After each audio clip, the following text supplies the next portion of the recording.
Okay student, today we have to study about facts of numericals. Numericals कैसे किए जाते हैं, कौन कौन से फैक्ट्स यूज होते हैं, ठीक है। और कुछ न्यूमेरिकल्स भी यहाँ हैं जिनकी हम प्रैक्टिस आज करने वाले हैं। तो सबसे पहले देख लेते हैं न्यूमेरिकल्स में कौन कौन से फार्मूले यूज़ होने वाले हैं। पहला जो फार्मूला आपका यूज़ होगा ये है आपका focal distance is half of the radius of curvature. Focal distance is the half of radius of curvature, this is the first formula. यानी अगर आपके किसी भी न्यूमेरिकल्स में रेडियस ऑफ कर्वेचर दिया हुआ है, फोकल डिस्टेंस पूछ लिया, तो आप इस फार्मूले को क्या कर सकते हैं, यूज कर सकते हैं। After that here is the mirror formula 1/f is equal to 1/v plus 1/u, where f is the focal distance, v is the distance of image from the mirror, and u is the distance of object from the mirror. Okay, and the next formula is the formula about magnification. H2 upon H1, where H2 is the height of image and H1 is the height of object. Okay, and we can also write this formula in the terms of minus v by u. Okay, अब समस्या ये है, problems यहाँ पे create होंगी कि formula आपको clear होने के बाद, ऑल फार्मूले अगर क्लियर हैं, फिर भी प्रॉब्लम्स कहाँ आती है, साइन कन्वेंशन। साइन कन्वेंशन में स्टूडेंट ऑफन क्या रहते हैं, प्रायः कंफ्यूज्ड रहते हैं, ठीक है। बट साइन कन्वेंशन बहुत ही इजी होता है, इसमें आप अगर एक बार केयरफुली देख लेते हैं तो बहुत बेस्ट तरीके से आपको समझ में आएगा। देखिए साइन कन्वेंशन अगर बात करें फोकल डिस्टेंस और रेडियस ऑफ कर्वेचर की, देखिए फोकल डिस्टेंस हो या रेडियस ऑफ कर्वेचर हो, दोनों के लिए साइन कन्वेंशन बता रहे हैं। अगर ये कॉन्केव मिरर का होगा, कॉन्केव का, तो ये निगेटिव साइन के साथ यूज करेंगे। अगर आपका कन्वेक्स होगा तो ये पॉजिटिव साइन के साथ यूज होगा। ध्यान दीजिएगा, radius of curvature and focal distance का, फोकल लेंथ का सेम रूल होता है। अगर आपका concave mirror given in question, then you have to take negative, और कॉन्वेक्स मिरर दिया है तो पॉजिटिव, ठीक है। इसके बाद बात करते हैं इमेज डिस्टेंस की। इमेज डिस्टेंस ये आपका डिनोट किया जाता है v से। ये कब पॉजिटिव होगा और कब निगेटिव होगा, कॉन्सेप्ट क्लियर रखना है। अगर इमेज रियल है, रियल और इन्वर्टेड इमेज, या तो आपसे क्वेश्चन में कहा जाएगा रियल इमेज और रियल और इन्वर्टेड इमेज, ऐसा कुछ है, तो ये आपका निगेटिव वैल्यू के साथ आपको लिखना है। अगर आपका वर्चुअल इमेज है तो ये फॉर्म होगा और पॉजिटिव साइन के साथ आपको लिखना पड़ेगा। u की वैल्यू ऑफ u यानी कि ऑब्जेक्ट डिस्टेंस ये होता है ऑलवेज निगेटिव। ये हमेशा क्या होता है, निगेटिव होता है, ठीक। तो इस फार्मूले के टर्म्स भी समझ में आ गए। हमने बताया साइन कन्वेंशन कैसे यूज करते हैं। अब आते हैं हाइट ऑफ इमेज यानी H2। Height of image means H2। ये अगर आपका रियल इमेज है तो ये भी निगेटिव रहता है, अगर वर्चुअल है तो ये भी पॉजिटिव रहता है, ठीक है। अब एक टर्म और बचता है आपका H1 यानी हाइट ऑफ ऑब्जेक्ट। ध्यान देंगे, फॉर स्पेशल केसेस को अगर हम छोड़ दें, वो हायर क्लासेस में होते हैं। क्लास 10th के लिए अगर हम बात करें हाइट ऑफ ऑब्जेक्ट यानी H1 की, तो ये ऑलवेज पॉजिटिव होता है। क्यों? क्योंकि ऑब्जेक्ट हमेशा प्रिंसिपल एक्सिस के ऊपर रखा जाता है, ठीक है। अब बात आती है मैग्निफिकेशन की। मैग्निफिकेशन रियल के लिए निगेटिव, रियल के लिए निगेटिव एंड वर्चुअल के लिए पॉजिटिव। ठीक है, सभी फार्मूले आपको बताए गए, साइन कन्वेंशन बताए गए। आई थिंक आप प्रॉपरली एक बार देख लेंगे तो बहुत बेटर तरीके से आपको समझ में आएगा और आप किसी भी क्वेश्चन में कंफ्यूज नहीं होंगे। ठीक है, अब आते हैं कुछ न्यूमेरिकल्स पे। न्यूमेरिकल्स इसमें कुछ इजी भी होंगे, कुछ कॉम्प्लिकेटेड भी होंगे। शुरुआत करते हैं फर्स्ट न्यूमेरिकल का। किससे? फर्स्ट न्यूमेरिकल से। चलिए, यहाँ पे दिया है find the focal length of a convex mirror. क्या करना है हमको? फाइंड करना है। क्या करना है? फाइंड करना है। क्या चीज? Focal length. Focal length is question mark, इसे पूछा गया है। अब यहाँ पे क्या किया गया है? Radius of curvature 1 metre, radius of curvature. अब ध्यान दीजिए, जब आप वैल्यू पुट करने लगते हैं किसी भी क्वेश्चन में तो आप साइन कन्वेंशन एक बार जरूर माइंड में सेट करेंगे। रेडियस ऑफ कर्वेचर कितना दिया है? 1 मीटर। और अब देखेंगे कि ये पॉजिटिव लेना है कि नेगेटिव। अगर आपको लर्न रहेगा तो देखिए, रेडियस ऑफ कर्वेचर या फोकल लेंथ अगर ये कॉन्वेक्स है तो पॉजिटिव लेना है। अब यहाँ देखिए दिया भी है कॉन्वेक्स मिरर, तो पॉजिटिव लेना है, सिंपल सी बात है, तो हमने पॉजिटिव रखा भी है। अब इसमें कौन सा फार्मूला फिट हो सकता है? फोकस एंड रेडियस, एक ही फार्मूला है, focus and radius of curvature. Formula क्या कहता है? Focal distance is the half of radius of curvature. Now put the value of radius of curvature 1 metre upon 2, यह आ जाएगा 0.5 metre. This is the answer of first question. Okay, काफी simple question है। इस तरह से आप सेकेंड, थर्ड 2 क्वेश्चन आप क्या कर सकते हैं? कर सकते हैं। देखिए सिंपल है आपका, focal length of a convex mirror is 50 centimetre. इसमें फोकल लेंथ गिवन है तो आप लिख लेंगे फोकल लेंथ इज 50 सेंटीमीटर। और कौन सा मिरर है? कॉन्केव, अरे सॉरी यहाँ पे है ना कॉन्वेक्स, तो कॉन्वेक्स के लिए आप क्या करेंगे? पॉजिटिव ही रखेंगे। और रेडियस ऑफ कर्वेचर पूछा है, रेडियस ऑफ कर्वेचर इसमें पूछा है, तो आप जानते हैं फार्मूला क्या? आप फार्मूले को इस तरह से लिख सकते हैं, focal distance is the half of radius of curvature. यहाँ से क्या कर सकते हैं? R is equal to 2F, यहाँ पे F की वैल्यू रख के मल्टीप्लाई कर देंगे, आ जाएगा। तो आई थिंक 3 क्वेश्चन आप कर जाएंगे। ठीक है, अब अगले क्वेश्चन की तरफ, सेकेंड टाइप के क्वेश्चन पे देखते हैं।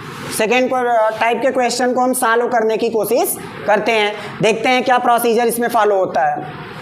A concave mirror produces 10 semi long image, 10 semi long image. Image कैसा है? 10 सेमी है, 10 सेमी लॉन्ग इमेज। और कौन सा मिरर है? Concave mirror. ठीक है, तो ये 10 सेमी दिया है, हाइट ऑफ इमेज यानी H2 की वैल्यू। ठीक है, H2 की वैल्यू दे दिया गया 10 सेंटीमीटर। इसने कहा है 10 सेमी लॉन्ग इमेज यानी 10 सेंटीमीटर लंबा इमेज। लंबा मतलब क्या? हाइट। ठीक है, उसके बाद क्या कहा है? Of an object of height 2 centimetre. Object की हाइट कितनी है? 2 सेंटीमीटर, यानी हाइट ऑफ ऑब्जेक्ट यानी H1 की वैल्यू कितनी है? 2 सेंटीमीटर। अब क्या पूछ रहा है? What is the magnification produced? Magnification इसकी बताइए। ठीक है, तो इसमें क्या कह रहा है? इसमें आपका साइन कन्वेंशन तो दिया नहीं, कोई हिंट आपको एक भी हिंट नहीं दिए गए हैं। तो जिस क्वेश्चन में आपको हिंट न दिए हों तो उसे आप चाहे तो कोई एक टर्म यूज करके लगा सकते हैं या दोनों तरीके से प्रूव करके दिखा दीजिए उसको। ठीक है, दोनों तरीके से कर सकते हैं। एक बार H2 की वैल्यू को मान लेते हैं कि अगर इमेज रियल होगा, इमेज कैसा होगा? रियल, तो भाई हाइट ऑफ इमेज माइनस बोले थे लेने के लिए। ठीक है, तो मैग्निफिकेशन जब आप निकालोगे, मैग्निफिकेशन इज इक्वल टू हो जाएगा H2 अपॉन H1। इस केस में -10 अपॉन 2 आ जाएगा -5। मैग्निफिकेशन की कोई यूनिट नहीं होती। ठीक, और दूसरा केस, अगर इमेज कैसा हो? वर्चुअल, ये तभी अप्लाई करेंगे जब आपका मिरर कॉन्केव होगा और आपके पास कोई भी हिंट नहीं होगा। तो एक बार हम अपने मन से मानकर रियल का टर्म फॉलो कर देंगे और एक बार वर्चुअल का। ठीक है, अब वर्चुअल का कैसे हो जाएगा? वर्चुअल इमेज के लिए हाइट ऑफ इमेज जो होता है वो पॉजिटिव होता है, तो पॉजिटिव 10 रख देंगे। हाइट ऑफ ऑब्जेक्ट हमेशा पॉजिटिव ही होता है। अब मैग्निफिकेशन एक बार फिर से निकाल देते हैं, h2/h1 आ जाएगा 10/2 = 5। दोनों का आंसर सेम होगा, केवल साइन अलग रहेंगे। साइन अलग होने का मतलब जैसे आपने ये मिरर बना दिया है तो ये इंडिकेट करता है कि एक इमेज इस तरह से बन रहा है, यानी left side of the mirror.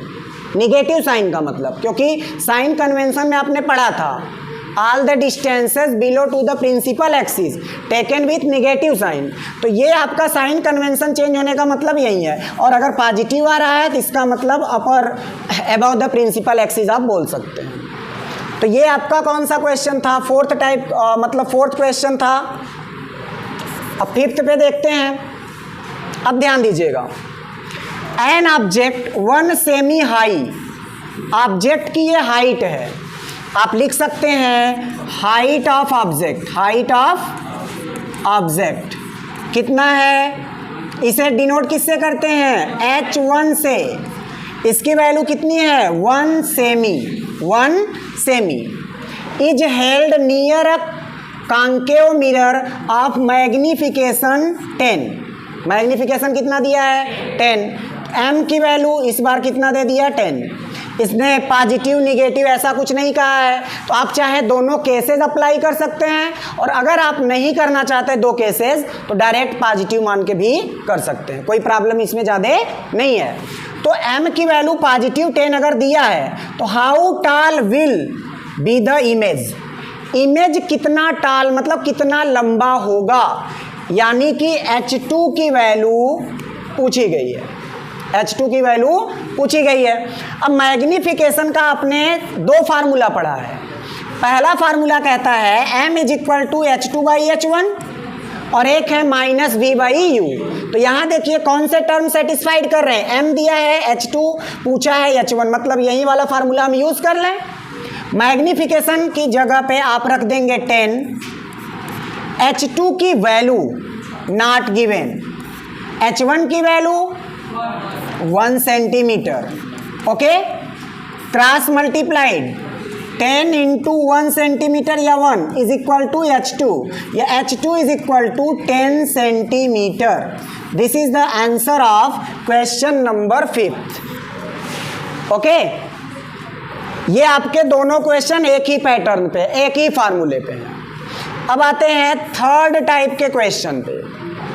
अभी आपको 7 और 8 क्वेश्चन बता दिए जाएंगे, बाकी आपके पास ये PDF रहेगा। आप किसी भी क्वेश्चन को क्या कर सकते हैं? सॉल्व कर सकते हैं। कोई भी डाउट हो नेक्स्ट डे आप क्या कर सकते हैं? पूछ सकते हैं। Okay, now we will talk about question number 6। This is the question number 6। An object 4 सेमी इन साइज, यानी साइज ऑफ ऑब्जेक्ट h1 = 4 सेमी। साइन कन्वेंशन अगर देखा जाए तो height of object is always positive. आगे आते हैं इज प्लेस्ड, यानी ऑब्जेक्ट को प्लेस मतलब रखा गया है। कहाँ रखा गया है? अ डिस्टेंस ऑफ 25 सेमी from concave mirror.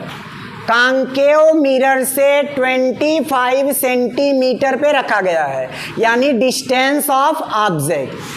Object distance क्या बोला गया था? ऑब्जेक्ट डिस्टेंस क्या होता है? मिरर से जितने डिस्टेंस पे ऑब्जेक्ट को रखा गया हो, तो इसे डिनोट करते हैं, डिस्टेंस ऑफ ऑब्जेक्ट को डिनोट करते हैं u से। और इसकी वैल्यू कितनी दी गई है? 25। और साइन कन्वेंशन में आपने देखा था it is always taken in negative sign, तो माइनस लगा देंगे according to term of sign convention. अब क्या कहा है? ऑफ फोकल लेंथ 15 सेमी। इसकी फोकल लेंथ कितनी है? 15 centimetre. This is also in negative sign because mirror is concave. आपने फोकल लेंथ का टर्म पढ़ा होगा, उसमें बताया गया था focal length and radius of curvature taken negative when mirror is concave and taken is positive when mirror is convex. तो question में क्लियरली दिया है कॉन्केव मिरर है, तो इसको निगेटिव साइन के साथ ले लेते हैं। अब पूछा क्या है, फाइंड द पोजीशन। क्या पूछा है, पोजीशन, मतलब कितने डिस्टेंस पे इमेज बन रहा है। पोजीशन, लोकेशन और डिस्टेंस ऑफ इमेज सेम चीज है, ठीक है। तो यहां हम लिख लेते हैं position of image denoted by V। This is the question mark, आपका पूछा गया है ये। नेचर, वो इमेज कैसा बनेगा उसका नेचर बताना है। नेचर में आपको बताना होगा कि रियल बनेगा कि वर्चुअल बनेगा, ठीक है। और क्या पूछा है, height of image, height of image, इतनी चीजें पूछा गया है। मतलब ये क्वेश्चन का आपका सबसे जो ब्रॉड टर्म होता है वो क्वेश्चन है ये आपका। तो पहले हम क्या करते हैं, पोजीशन ऑफ इमेज निकाल लें। देखो यहाँ पे U given, F given, V is asked, V को पूछा गया है, तो फार्मूला कौन सा लगा देंगे, मिरर फार्मूला। कौन सा फार्मूला, मिरर फार्मूला। फार्मूला क्या है, 1/f is equal to 1/v plus 1/u। यहाँ से 1/f की वैल्यू आप पुट कर दीजिए, f की वैल्यू कितनी है, -15, तो ये हो जाएगा 1/-15 इज इक्वल टू 1/v। और ये जब आप निगेटिव साइन के साथ u की वैल्यू रखेंगे तो यहाँ निगेटिव हो जाएगा, ये निगेटिव हो जाएगा। इसकी वैल्यू कितनी है, 25, 1/25। यहाँ पे एक चीज़ केयर करने वाली बात ये होगी कि जिस वैल्यू को हमको निकालना है वो जिस साइड है उसको वहीं पे रहने दीजिए, उसमें कोई भी डिस्टरबेंस हमको क्रिएट नहीं करना है। वैल्यू आप v फाइंड आउट करनी है तो इसको यहीं छोड़ दो, इनको इधर लाओ, तो ये हो जाएंगे -1/15। माइनस हमेशा अपर साइड पे लिख लिया करिए, जब क्वेश्चन आप सॉल्व करने लगते हैं तो माइनस को अपर कर लिया, अप साइड कर लिया करिए, ठीक है। आप डिनोमिनेटर मत रखा करिए, न्यूमरेटर में कर लीजिए उसको। और ये माइनस साइन के साथ जब इधर आएगा तो प्लस हो जाएगा 1। अब अगर आपको एलसीएम आता है तो 25 और 15 का एलसीएम, मतलब 25 और 15 का एलसीएम कितना हो जाएगा, 75। कितना होगा, 75। यहाँ लिख देंगे 75। अब ये 75 से इसको डिवाइड करेंगे तो -5, और यहाँ पे अगर हम डिवाइड करेंगे तो +3 इज इक्वल टू 1/v। -5 में से +3 क्या करें, सब्ट्रैक्ट कर देंगे तो आ जाएगा -2/75 is equal to 1/v। Cross multiply करा लीजिए, -2v इज इक्वल टू 75, या फिर v इज इक्वल टू आ जाएगा 75/-2, ये हो जाएगा सेंटीमीटर, ठीक है। This is the answer. आप चाहें तो डेसिमल में भी डिवाइड करके चेंज कर सकते हैं, कोई प्रॉब्लम नहीं है। चलिए ये तो हमारा हो गया फर्स्ट आंसर 75/2 या -75/2। अब यहाँ पे आपको एक नेचर में पूछा है, नेचर इसका क्या होगा। नेचर में आपको दो चीज़ें बतानी पड़ती है, इमेज रियल है कि वर्चुअल है, यही पूछता है। तो अगर आप v की वैल्यू ध्यान से देखें, this is the negative value, और v का वैल्यू साइन ऑफ कन्वेंशन में, साइन कन्वेंशन में हमने लिखा था when value of v is negative then image is real. तो यहाँ पे लिख देंगे इमेज कैसा है, नेचर इसका हम लिख देंगे रियल, ठीक है। पोजीशन ऑफ इमेज कितना आ गया, पोजीशन ऑफ इमेज आ गया -75/2 सेंटीमीटर। ये चीज़ें हो गई। अब आपको फाइंड आउट करना है हाइट ऑफ इमेज। तो एक चीज़ आप केयर करेंगे, जब आपको v और u की वैल्यू गिवन हो, h1 और h2 में से एक वैल्यू गिवन हो, तो आप डायरेक्टली फार्मूला जो अप्लाई करेंगे वो आपका फार्मूला होगा H2/H1 is equal to -v/u। अब ये कहेंगे नया फार्मूला कहाँ से आ गया, नया फार्मूला नहीं है, this is the old formula. m is equal to H2 upon H1 और इसी के इक्वल में था माइनस v बाई यू। जब तीनों इक्वल हैं तो किन्हीं दो क्वांटिटीज को एक दूसरे के इक्वल हम क्या कर सकते हैं, लिख सकते हैं। ठीक है, वैल्यू पुट अप कर दीजिए। H2 पूछा है, H1 की वैल्यू कितनी दी गई थी, H1 की वैल्यू 4, तो यहाँ रख देंगे 4 सेंटीमीटर। ठीक है, माइनस, और ये जो वैल्यू आप रखेंगे माइनस साइन के साथ तो ये प्लस हो जाएगा 75/2 upon value of u is -25। Okay, अब इसके अपान 1 मान करके इसको ऊपर ले जाएंगे तो ये हो जाएगा H2 upon 4 is equal to 75/2 और ये ऊपर जाएगा तो रिवर्स हो जाएगा 1/-25। इससे इसको रिड्यूस कर दीजिए, 3/2 हो गया तो ये H2 इज इक्वल टू हो जाएगा -3/2 और ये इधर डिवाइड है उधर जाके मल्टीप्लाइड हो जाएगा 4। 2 से इसको कट कर दीजिए, 2 का मल्टीप्लाई 3 में कराएंगे तो -6 सेंटीमीटर। ये क्वेश्चन आपका कंप्लीट हो गया।